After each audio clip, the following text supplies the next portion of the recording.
Test, test, test. Say something, Patty. Say something, Patty.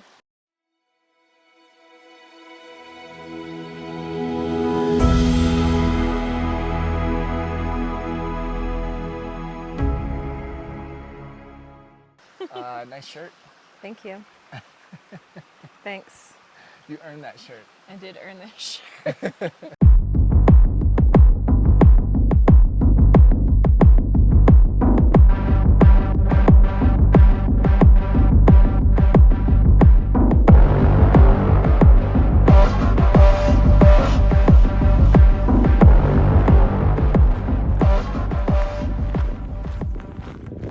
It's another longer training day.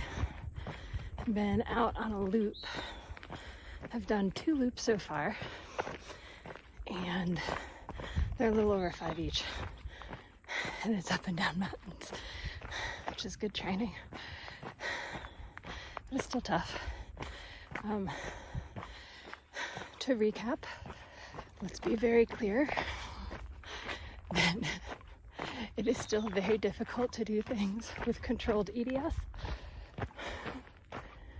I'm appreciative to not do it with neurological pain right now. I am almost 11 miles in. I'm 11 miles in to what will be between a 15 and 16 mile mountainous hike shuffle for training. And I'm doing really okay. Now, let's explore what really okay means. The last time I was on this trail was almost a year ago, maybe like nine months ago. And when I was on this trail, oh, that's okay. I didn't fix that one yet. Okay, I think that was the end of my anterior talofibular ligament. Okay, let's try to finish that check-in, and I'm going to do it, and I'm going to have to keep looking down because I'm going to wreck myself, because if you didn't know, neurologically multitasking is extremely difficult for people with EDS. So recording a video while I am walking on rocky surfaces is actually frustrating me a little bit because this is when I roll my ankles. Let's try to do that check-in. So I wanted to talk about today's hike a little bit. So I'm going for 3 laps around Rawhide Trail around the mountains, and that's a little over 5 miles a loop. So I'll get between 15 and 16 miles by the time that I'm done, in between 2,000 and 3,000 foot elevation gain. I'm actually doing really good. So now, for people who don't have EDS, let me explain and translate my language, because I think that there is problem understanding when I say really good. I mean, the last time I was on this trail, I was still having tethered cord neurological symptoms. Still much better than they had been, but I was still having neurological symptoms that would affect my brain and just my whole spine. And those symptoms aren't just pain, they are cognitive changes, mood changes. They are kind of like super scary too. And since your brain doesn't have a whole lot of sensory neurons, it just goes into panic mode. So when I say I'm doing better, let us explore this. What does that mean for somebody that's out doing a 15-mile training hike with EDS? That's gotten into remission with neurological symptoms. Okay, I started my hike with outside of the right hip pain, SI pain, always SI pain. Lumbar spine pain has actually gotten better. I have internal left hip pain that is always there, and more of a pudendal neuralgia. And for those who know what that is, I'm sorry, and you feel me. But this doesn't necessarily make it worse or better, so we just do. It's mostly my pelvis area, right? And I think that's a lot of what I'm dealing with. I was having some right ankle stuff. I feel like this walk is actually shaking the rest of that out, I had an 11 to 12 mile walk on flat surface last weekend, and I didn't bring my poles with me, and there was no tree coverage, no shade, nothing. Blazing hot sun. Even 6 o'clock in the morning we started, we couldn't escape it, and something just did not click right, and ended up with horrible thoracic and cervical, so like spine pain, dura pain, dura migraine is what I call it, that lasted for 7 days. It's horrible. I just got rid of most of it, I think, on this walk, so I think my poles help. Some things I've learned that have been super helpful to make this one systemically good, this training outing, is I really like water. Like, I really like water. And I used to not drink as much because I don't want to have to stop and pee. But if you use it, you don't have to pee. So I've been staying hydrated, which is really helpful.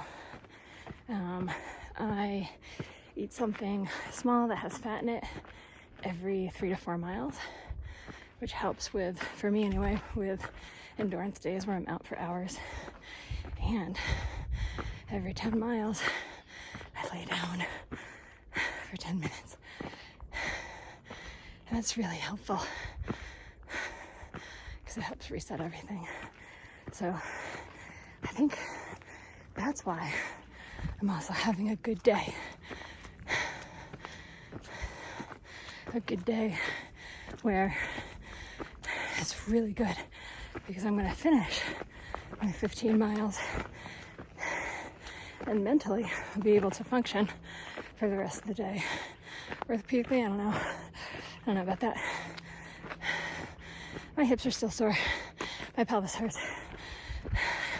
And I rolled my ankle, but there's not much left in that to tear anyway, so we'll see. So that's what an EDSOK means.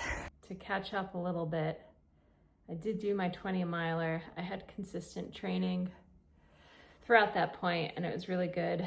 But I just had so much stress leading up to that point, with work and with work and with work and with work. It was just all work. It was all work. There were so many projects, and a book project that was finishing up, and educational videos that we were doing, and just there was so much. And that after that 20 miler, we went from the 20 miler, drove back home, picked up the family, drove back out to almost the same exact area, and then actually took a vacation. And it was just too much of a change for my system, and coming from just the constant stress to now you're not supposed to do anything, which I really wanted to not do anything. And I didn't plan for it. So my system just absolutely crashed. And instead of not doing anything, I tried to do a lot of stuff while we were on vacation, and I really didn't get a break, and I didn't feel well. And it just snowballed from there, and I ended up getting sick. And then I had another presentation that was coming up, and there's just always something happening. And I was finally getting back into the swing of movement and getting out on the weekends again, and just putting some time on my feet. And there are some like little things there, like you roll your ankle a couple times, but it's fine. We got through that. And I guess it was last week now. So before my last like long attempt I could have done to kind of get back in things, our kiddo had broken his foot, which just happens sometimes, but it throws a wrench in everything. And now coming up to, we're a couple days away, and now we're having issues with rides and getting the kids back, and now having to change our whole plans for when we're staying during the weekend. And they tried to move our cross-country meet, where I'm one of the assistant coaches, and they tried to move it to Friday afternoon, and we're supposed to be down and registering for my 50K at that point.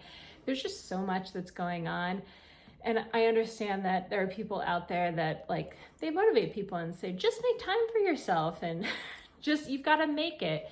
And it just always feels like your own life gets in the way of that sometimes. Or if you're a parent, I feel like that's really hard for people to understand, that sometimes you can't stay as long as you wanted and take an extra day off and just put your feet up because your kid is going to have too much anxiety and have a panic attack because they're going to miss Monday morning from school. And now you have to figure out how to get the entire family home rather than actually having a day off. So it's not complaining, but it's the realism of what happens, especially when you have other people to take care of. Just being realistic. And I don't know what's going to happen on Saturday. I'm pretty sure we're going to try to head down there, and I'm going to put my sneakers on and pack some snacks and try to do 50K. And I think it's 11,000 feet elevation gain. And I think I have all day to do it. So I'm going to try to do it. But I think at this point, fitness is certainly not going to get me through this. And it's just going to be my stubbornness and my willingness to tolerate extreme discomfort at this point. So that's where I am at. And also, I had a really good training run up until, I guess it was the 20 miler in July. And I'm very grateful for that. I'm so grateful. I usually don't have that long of a stretch where I'm doing well, especially with the immense stress that I was carrying through that whole time. It just tumbled after that. They say that when the stress leaves you, it doesn't mean that it doesn't follow you and sneak around and creep up on you. Your nervous system still has to figure out how to reset, and I did not have a plan for that. So I've definitely been working on it since then, and we'll try to get through this, but I really have no idea what's going to happen in 3 days. So we'll see.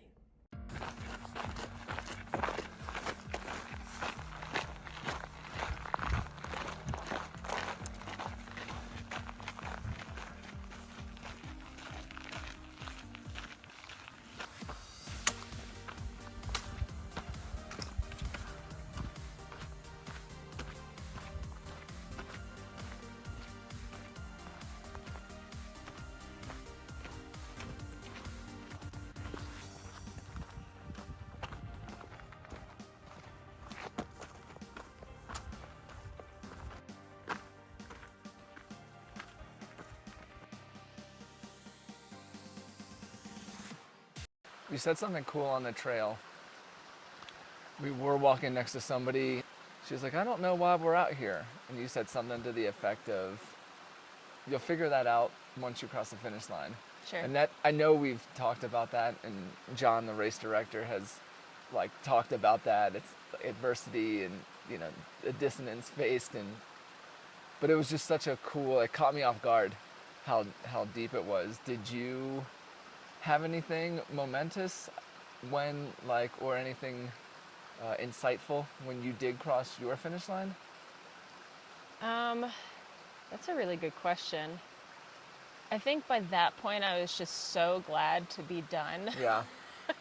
I mean, that was the big momentous thing, right? And I think getting closer to the finish line, that was more of the journey of figuring it out. I knew before I got to the finish line. I think I probably knew before I got to the start line, what I was doing there.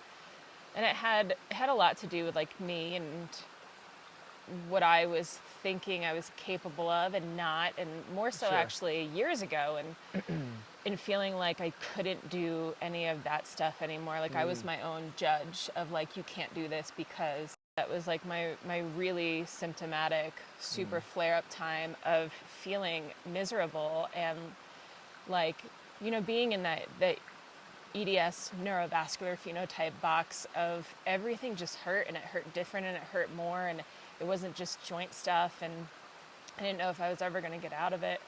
So I didn't know if I could ever do that stuff again as somebody that didn't have all of that pain.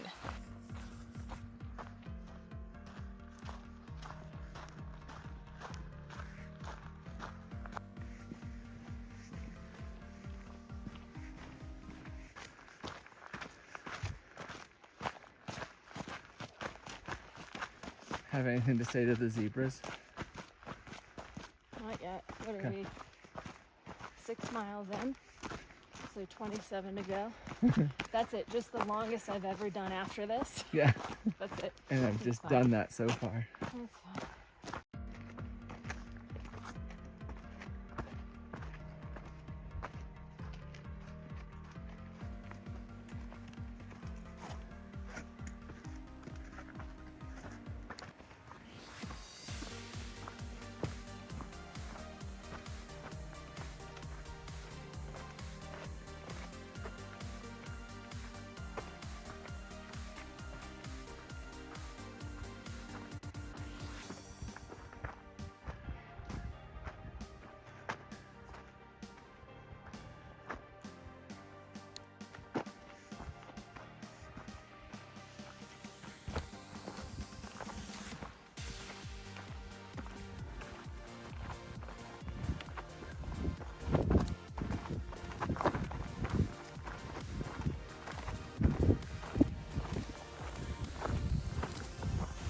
And it wasn't easy. And I do think that with what I was dealing with and have dealt with in the past, I certainly got through it differently than other people that were out there. I mean, I think we took Yeah, no, horizontal breaks. You took some horizontal breaks.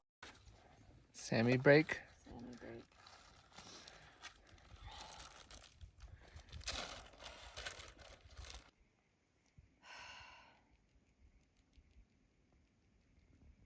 Okay, just one more minute. So I wouldn't classify it as a brain break, but you're on a mandatory neurological system. Horizontal break. Mandatory horizontal break. Recharging break. What's your nervous system battery at right now? Like 50%. Will this charge get it to like 70? It better. Okay, we're back and moving. What percentage is the nervous system? It's better. I'll give it 70 to stay optimistic. Okay. I question the high highs. I mean, like vertically, elevation wise, we were very high. Okay, no, you were like two notable times you were like up your system. One, you had a minor runner math miscalculation where you thought we were 7.6 out and we're actually 6.6 miles away. And That was probably the happiest moment of my life.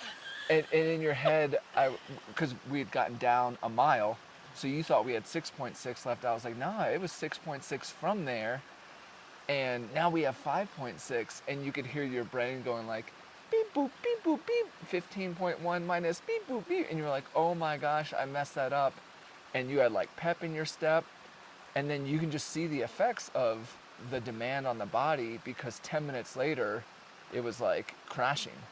Yes, it And did. that's when you were like, I think I might pass out, but not because of anything I can describe.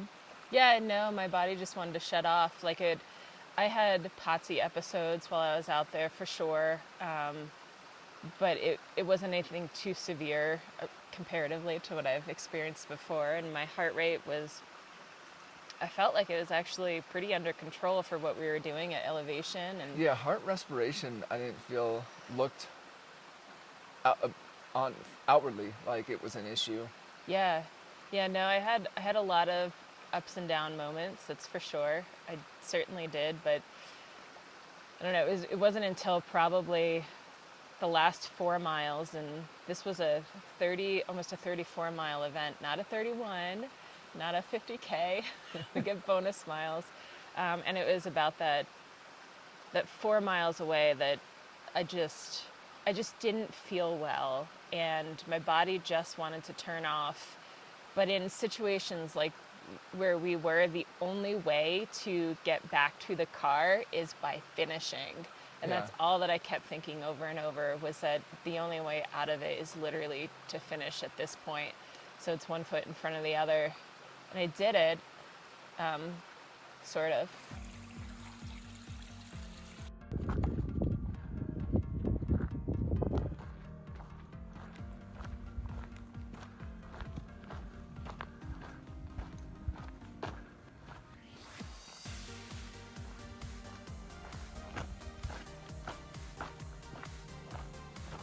All right, gut check. How you doing?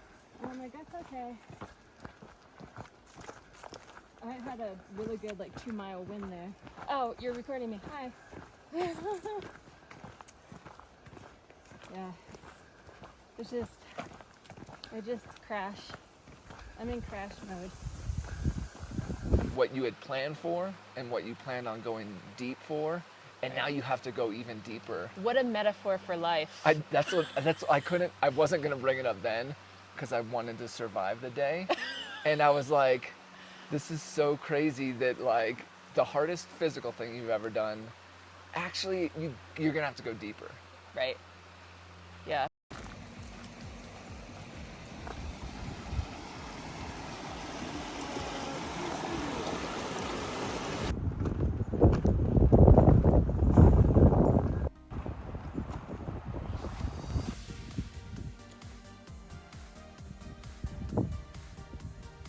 Still going up.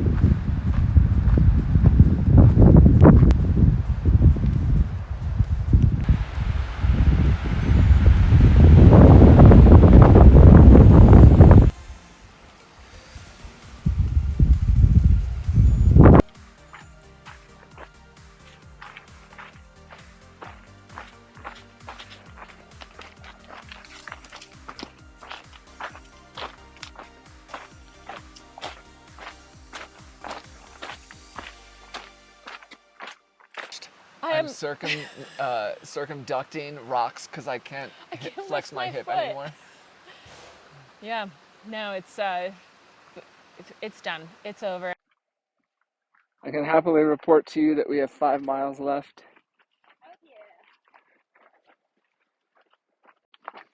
What you eating? That ball. It was definitely an experience, and that's what this race director puts together. Is it's an experience. It's meant to literally challenge you to find your potential, human potential, while out there. And it'll make you do that. It will. That's why there's a mountain that you start with, and then you have to go out and do A marathon. literally basically. a marathon after it, in the mountains still. So there was a lot that I physically and mentally experienced while we were out there.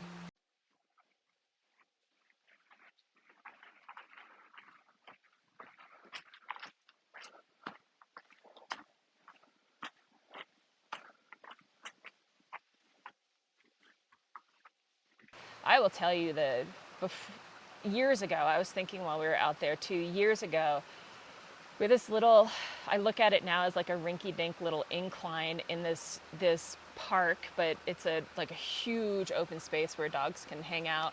And it's this little tiny incline, and I remember being so frustrated years ago, walking up that stupid, short, tiny incline compared to what we were just on. And my legs were burning, and it felt like no blood was getting to them. And I was a marionette, and I couldn't pull my legs up. And it was I was a minute in to this stupid little incline, and I was so mad at my body that it couldn't respond normally.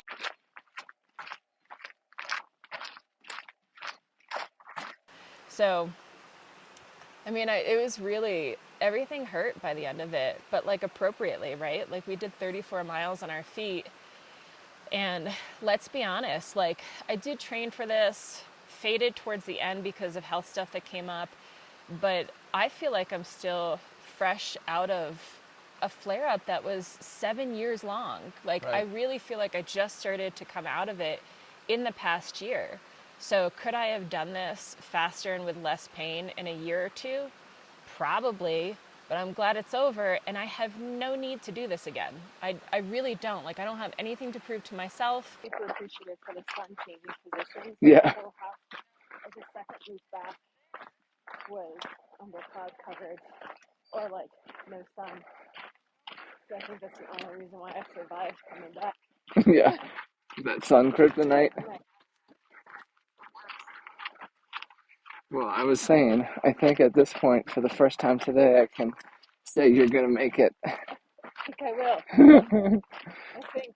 When we talk about ability and capacity, it's perhaps like open your eyes a little bit more, like in terms of your outlook. Yeah, and I know it sounds funny to say this because I just did 34 miles, but I think I've lost the competitive nature with myself. Like I don't have to prove anything to myself anymore. Like I guess that's where I am content, is like where I am in what I can do. I'm content for now, especially from where I come from. Yeah.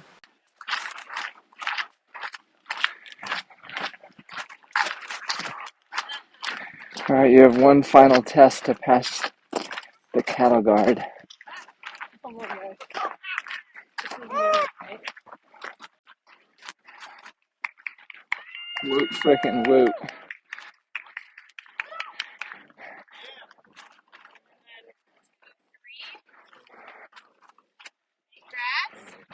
Thank you. Congrats.